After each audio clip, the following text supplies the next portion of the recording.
ایک نوجوان سخت بیمار ہوا جس پر اس کی والدہ نے نظر مانی کہ اللہ تعالیٰ میرے بیٹے کو شفا عطا فرما دے تو میں 7 دن کے لیے دنیا سے نکل جاؤں گی۔ چنانچہ شافعی مطلق نے مریض کو شفا عطا فرما دی، مگر وہ عورت اپنی نظر پوری نہ کر سکی۔ اس کے بعد اس عورت نے خواب دیکھا کہ کوئی بزرگ فرما رہے ہیں، اے خدا کی بندی، تو اپنی نظر پوری کر تاکہ خدا کی باز پرست سے محفوظ رہ سکے۔ صبح ہوئی تو اس عورت نے اپنے لڑکے کو بلا کر تمام واقعہ بیان کیا اور اس سے کہا کہ قبرستان میں میرے لیے قبر کھود کر مجھے اس میں دفن کر دے۔ چنانچہ لڑکے نے اپنی والدہ کے حکم کی تعمیل کی اور اسے زندہ ہی دفن کر دیا، اور اس عورت نے قبر میں دعا کی، کہا، اے میرے پروردگار، میں اپنی وصف کے مطابق اپنی نظر پوری کر دی، اب تو مجھے قبر کی آفتوں سے محفوظ رکھ۔ اتنے میں کیا دیکھتی ہے کہ اس کے سر کی جانب ایک روشن دان ہے۔ عورت نے اس روشن دان میں جھانکا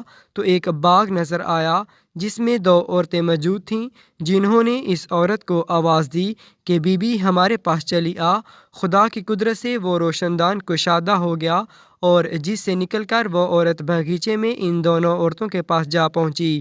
اور وہاں پہنچ کر اس نے دیکھا کہ باغ میں ایک پاکیزہ حوض ہے جس پر وہ دونوں عورتیں بیٹھی ہیں۔ اس عورت نے ان دونوں کے پاس پہنچ کر ان دونوں کو سلام کیا، لیکن ان میں سے کسی نے اس کے سلام کا جواب نہیں دیا۔ اس عورت نے ان سے پوچھا کہ تم تو ابھی بات چیت کر رہی تھیں، آخر میرے سلام کے جواب سے کیا مانا؟ اس کو ان دونوں عورتوں نے جواب دیا کہ سلام تو عطائے بندگی ہے اور ہم یہاں اس سے روک دیے گئے ہیں۔ اتنے میں عورت کیا دیکھتی ہے کہ ان دونوں عورتوں میں سے ایک کے سر پر ایک پرندہ اپنے بازوؤں سے ہوا کر رہا ہے اور دوسری عورت کے سر پر ایک پرندہ اپنی چونچ مار رہا ہے۔ یہ دیکھ کر اس عورت نے پہلی عورت سے دریافت کیا کہ تمہاری اس فضیلت کا سبب کیا ہے؟ اس نے جواب دیا کہ میں دنیا میں اپنے شوہر کی فرما بردار بیوی تھی اور میرے دنیا سے رخصت ہوتے وقت میرا شوہر مجھ سے خوش تھا، پس اسی اطاعت گزاری کے صلہ میں اللہ تعالیٰ نے مجھے اپنی نعمت سے نوازا ہے۔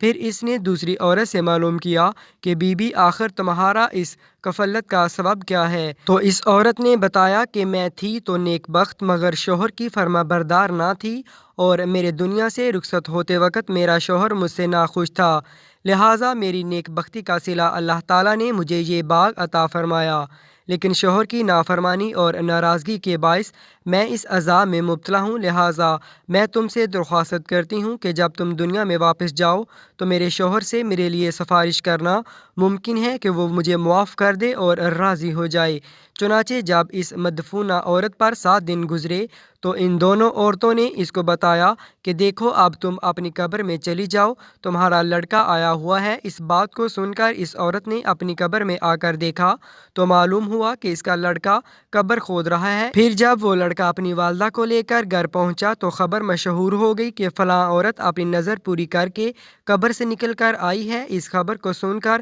جوک در جوک لوگ اس کی ملاقات کو آنے لگے، جن میں سے اس عورت کا شوہر بھی تھا جس نے اس عورت سے اپنی سفارش کی درخواست کی تھی۔ اس عورت نے اس شخص سے اس کی بیوی کا تمام حال بیان کر کے اس کی سفارش کی، جس پر اس شخص نے بیوی کا قصور معاف کر دیا۔ تو اس عورت نے خواب میں دیکھا کہ اس کی بیوی اس سے کہہ رہی ہے کہ بی بی تیری وجہ سے اللہ نے مجھے عذاب سے نجات دے دی، تیرے بھی اللہ گناہ معاف کرے اور تجھے اس کی بہتر جزا عطا فرمائے، آمین۔